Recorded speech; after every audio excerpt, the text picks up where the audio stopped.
نبی پاک علیہ السلام نال پیار کرن والو اللہ میرے پیغمبر نو عزتاں عطا فرمائیاں میرے پیغمبر قرآن پڑھ کے سناندے نے میں عرض کرنا چاہنا قرآن پڑھنا چاہیے قرآن سننا چاہیے قرآن پڑھانا چاہیے گھراں دے اندر قرآن نہ گھراں نو آباد کر دیو جو کہ نبی پاک فرماندے ان اللہ یرفع بہذا الکتاب اقوام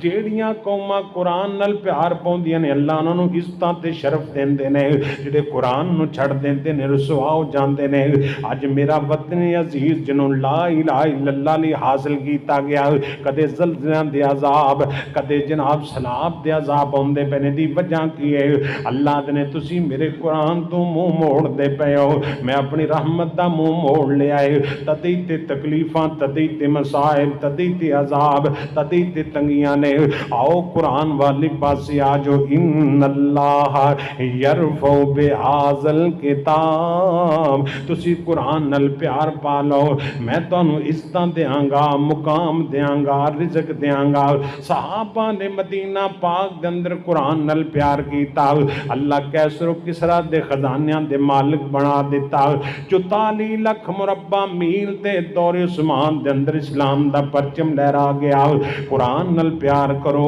پڑھیا کرو پڑھایا کرو سنیا کرو سنایا کرو اپنے بچیاں نو قرآن والے پاسے لاؤ جس گھر دے اندر قرآن پڑھیا جاندا ہے گھر برکت آ جاندی ہے جس دکان دے اندر قرآن پڑھیا جائے اوتھے رحمت آ جاندی ہے آباد کرو گھراں نو قرآن دی تلاوت دے نال او گھر اللہ دی قسم ہے دولت نال رزق نال جاہو جلال نال آباد نہیں ہوندے